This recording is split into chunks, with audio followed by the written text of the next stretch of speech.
Eh bien, nous y voilà. Ça fait tellement longtemps qu'on parle de cette période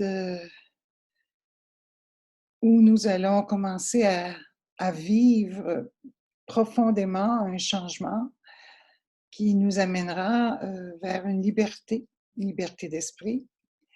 Et en ce qui concerne la liberté sur la planète, eh bien, en ce moment, on voit plutôt le confinement. Je me présente, je suis Louma, femme médecine de la Nation Sartigan au Québec. Je salue toutes les belles personnes que je connais, autant au Québec qu'en France et un peu partout dans le monde. Je viens vous faire cette courte vidéo parce que j'ai beaucoup de personnes qui m'appellent en ce moment et qui m'écrivent et me demandent: Louma, est-ce que nous sommes rendus à cette période? Oui, on a eu des prophètes, on a eu des écrits, on a eu des médiums, on a eu aussi des preuves que la Terre traversait des cycles, qu'à chaque cycle, il y avait aussi des grands changements qui se passaient, que ce soit des cataclysmes ou autres. On n'a pas besoin d'un dessin pour comprendre que depuis que pratiquement la moitié de la planète est en confinement, que c'est très facile de couper les libertés de tout le monde. Est-ce essentiel? Probablement que oui, avec le virus qui s'est répandu un peu de partout. Est-ce qu'on aurait pu le prévenir? Toutes les possibilités sont bonnes. Mais derrière ce grand spectacle, je ne vais pas minimiser la situation, mais en fait, c'est un grand spectacle extérieur où on voit les gens qui sont privés de leurs êtres chers, qui n'ont pas l'autorisation de se visiter, de se toucher, qui doivent faire leurs courses, par exemple, par leurs enfants ou des gens qui sont en état de santé. Tout ça mis ensemble, ça fait un grand spectacle où les rues sont vides, ou presque. Les établissements ont une atmosphère lourde, où tout le monde craint pour l'économie mondiale. Mais je vous invite à voir au-delà du spectacle, au-delà de l'histoire racontée à tout le monde, pour qu'on puisse ensemble trouver un sens à ça.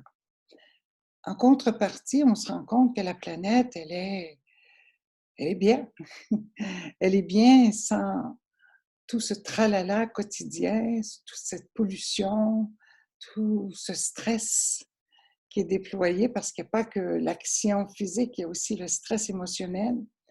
Donc, on voit une nature qui s'embellit de jour en jour avec ce printemps et qui aussi reprend du mieux. Il y a une forme de restauration. Et comme il est enseigné dans l'étape d'émeraude, dans cette alchimie intérieure, tout ce qui est en haut est comme en bas, tout ce qui est en bas est comme en haut. Bien, on doit prendre cette leçon que la nature nous donne en ce moment pour se refaire une beauté aussi intérieure. Je suis certaine que plusieurs personnes profitent de ce temps de calme où il y a moins de stress qui rentre chez eux, où les peurs ont commencé à diminuer et où on commence à percevoir en profondeur ce qu'on veut faire dans la vie, là où on en est. Je suis certaine qu'il y a une très grande partie de la population qui est en train de se poser la question s'ils sont dans le bon domaine, s'ils peuvent faire autre chose dans leur vie, s'ils peuvent servir d'ailleurs d'une autre façon, aider les gens, aider avec nos capacités, avec nos facultés, faire quelque chose pour le bien du tout. Je crois que ce confinement, au lieu de nous séparer, nous unifie. Je le crois et je le vois sincèrement. Je fais des consultations en ligne et j'ai des gens qui me partagent cette sensation aussi qu'ils ont d'être plus près de la conscience collective, plus près de ce que nous avons besoin de vivre. Et je crois que c'est le cadeau Est-ce que c'est le moment où la civilisation va faire une grande élévation de conscience? À mon avis, oui. Ça ne peut pas être autrement. Ceux qui sont toujours devant la télé à regarder les infos ou sur le web, information, désinformation, information, c'est certain que vous êtes très influencés par les médias qui sont, disons-le, très brillants à nous distraire. Mais si vous êtes capable de fermer un petit peu, de rester dans le silence, être capable d'être avec vous-même quelques instants ou quelques heures par jour, il y a une vague, une vague qui va commencer à s'élever. Et vous allez pouvoir percevoir du plus profond de votre cœur un peu plus qui vous êtes. Et si vous êtes dans la bonne direction dans votre vie, si vous êtes au bon endroit, si vous faites les bonnes choses. Et sur ça, j'ai peut-être une petite parenthèse. Ce n'est pas nécessairement ce que vous faites comme tel qui est le plus important. Oui, ça a une certaine importance, mais c'est comment vous le faites aussi. D'avoir envie de changer, d'avoir des désirs face à être quelqu'un ou quelqu'un dans une fonction particulière, ça peut être dangereux aussi, dans un sens où vous allez probablement vous écarter pour assouvir un désir. Si vous prenez le temps de vous ressentir, si vous prenez le temps d'arrêter de vous poser des questions qui sont d'ordre à créer de l'inquiétude et que vous êtes simplement vous-même, revenir à vous, vous allez vous rendre compte qu'on peut faire beaucoup de choses dans la vie puis être bien. Si c'est une question de nourrir sa famille ou bien soi-même, et que pour l'instant, on a ces possibilités, bien de les prendre. Vous savez, je me souviens d'avoir eu des histoires de la dernière guerre mondiale, et les gens étaient très heureux d'entrer à travailler dans une manufacture alors qu'ils n'avaient pas d'emploi parce qu'ils crevaient de faim au début. Alors, on n'est pas là, c'est certain, mais tout simplement pour dire que l'état d'être, comment nous sommes intérieurement, passe avant toute chose. Par la suite, si vous êtes destiné ou si vous avez vraiment envie de travailler très fort pour être capable de servir dans un domaine particulier, eh bien, je pense que vous allez créer les occasions autour de vous et créer aussi cette possibilité. On a un monde à remettre en place, on a un monde à créer, on a à remettre de l'équilibre dans cette vie. On a à voir à ce que nos politiciens ne fassent pas, ne remplissent pas l'agenda de la malveillance. Et j'entends par là d'accepter des trucs incroyables comme la surpêche, par exemple, sur la planète, la pollution à l'extrême, tout ça au nom des sociétés. Soyons perspicaces et comprenons que tout ce qui est corporation n'a pas de cœur et que les lois sont faites de sorte qu'ils sont obligés de faire du profit. C'est la loi corporative à travers le monde.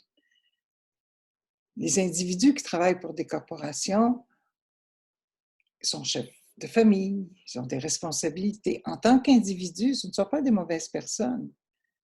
C'est très rare qu'on rencontre une mauvaise personne, mais lorsqu'ils sont rassemblés au sein de leur fonction corporative, le cœur reste à la porte et le profit entre en premier. Alors, il faut cesser ce monde-là, ce monde dans lequel tout le monde est à la course du profit. Et les pires dans tout ça, ce sont tous ceux qui sont des exécutants, qui doivent travailler d'une façon exhaustive pour arriver à boucler leur fin de mois dans un esprit de consommation à l'extrême. Alors, est-ce que le temps de changer sur la planète est arrivé? En tout cas, on a une bonne chance. Bonne chance de faire le premier pas, d'oser faire, de marcher nos paroles. Tous ceux-là qui ont enseigné pendant des années, ont écrit des beaux livres, ont fait des conférences à travers le monde, des gens qui donnent leur opinion à propos de ce nouvel âge, nouveau monde que nous devons créer. Ben, c'est le temps de passer à l'action. C'est le temps de marcher nos paroles. En anglais, on dit « walk your talk ». Ça, c'est une des grandes leçons de nos nations amérindiennes. Je pense qu'on est rendu là, marcher nos paroles. Et si on y va tous ensemble, eh bien, on est pas mal plus fort. Et ça commence par l'esprit. C'est important de réaliser qu'il n'y a rien d'autre que l'esprit. Tout est créé à partir de notre esprit. Tout ce que vous pensez, tout ce que vous ressentez provient d'abord de l'esprit. Le restant, c'est la matière qui est 0,099999999%. Le restant, c'est du vide. Alors, c'est très, très minime. De reprendre conscience que nous sommes esprit avant tout, de s'éveiller en tant qu'esprit et non pas de continuer à survivre sur la planète en tant qu'esprit endormi pour suivre toute forme d'exigences qui ne sont pas pour le bien de tous. Toujours regarder si c'est bien pour tout. Un bon père de famille, une bonne mère de famille voit d'abord à ce que ce soit bon pour la famille, pas seulement pour une personne dans la famille. Et on est en train de perdre ça parce qu'il y a tellement de divisions dans nos sociétés maintenant que la famille, ça existe que sur le bout des lèvres, presque. Donc, je voulais aujourd'hui juste vous faire une petite vidéo pour vous dire que, en tout cas, je ressens, on n'est pas tout seul, à ressentir cette grande ouverture d'esprit pour la majorité, c'est pour tout le monde sur la planète, que nous ne sommes pas seuls non plus. Et vous n'avez pas besoin de croire ce que je dis, mais dans les dimensions supérieures de conscience, dans les mondes supérieurs, parce que nous vivons dans un monde entre les mondes, nous avons des alliés, nous avons une communication aussi avec ceux qui ont dépassé ce stade, le stade de là où nous sommes en ce moment, qu'ils ont compris autre chose et qui agissent d'une autre façon, qui est celle de travailler pour le tout. C'est un peu ce que je dis toujours ça à tout le monde pratiquement parce que j'y crois, donc on veut le créer quand on le croit, mais c'est tellement mieux. Dans nos nations amérindiennes, nous avons toujours considéré le cercle comme le symbole de l'unité et accueilli toutes les personnes assises dans un cercle au même niveau, même si on a des tâches différentes.